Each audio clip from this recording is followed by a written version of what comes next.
Nacogdoches, Texas, was named for the Nacogdoches Indians, a Caddo Indian group. Archaeological research shows that mounds located in the area contained human remains and pottery and date back to 1250 AD. One mound remains in Nacogdoches on Mound Street. French explorer René Lassalle arrived in the area in 1687 in an attempt to establish his location after missing the mouth of the Mississippi River. Even though Lassalle failed to survive this expedition, it allowed the United States to register a claim to Texas as part of the Louisiana Purchase. Another French explorer, Louis Saint-Denis, traveled up the Red River where he learned how to cope in wilderness areas from the Karankawa and Caddo Indians of East Texas. In future exploration to the west, he was arrested by Spaniards for carrying contraband and sent to Mexico City to defend himself. Upon his successful release, he joined the Ramon expedition to establish Spanish missions in East Texas, to include the Nostra Senora de Guadalupe de los Nacogdoches in a Nacogdoches Indian village on July 9, 1716. The 1936 marker denoting its location is on North Street in present-day Nacogdoches.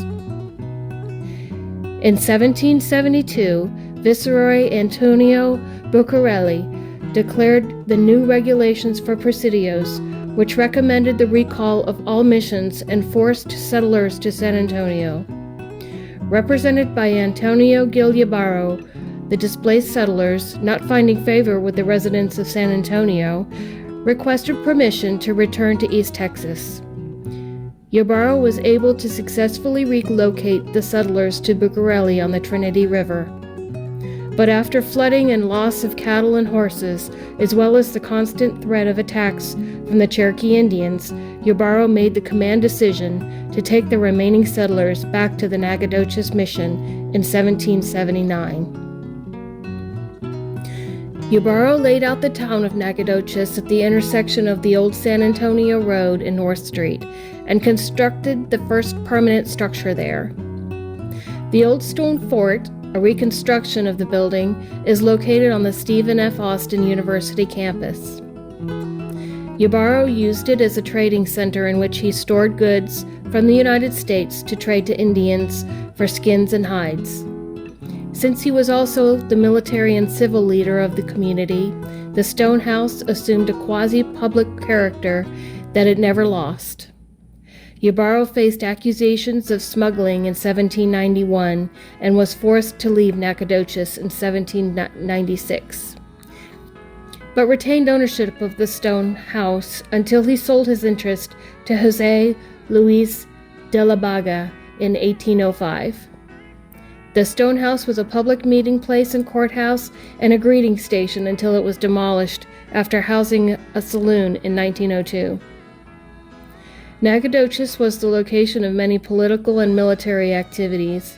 Notable events include the Fredonia Rebellion in 1825, the Battle of Nacogdoches of 1832, and the Cordova Rebellion of 1838. Sam Houston declared Nacogdoches his first permanent home in Texas from 1833 until 1839, and during this time he opened law offices there. Initially, he boarded with Adolphus Stern and his family in Nacogdoches. Stern sponsored Houston's baptism into Catholicism, which gave him the ability to own property according to Mexican law at the time. Houston befriended Thomas J. Rusk here, and they went through wars, independence, and Texas statehood together. Rusk is buried in Nacogdoches Oak Grove Cemetery, along with members of the Texas Revolution and signers of the Texas Declaration of Independence. If you make your way to Nacogdoches, please make time to visit the many museums and view the historical markers located throughout the area.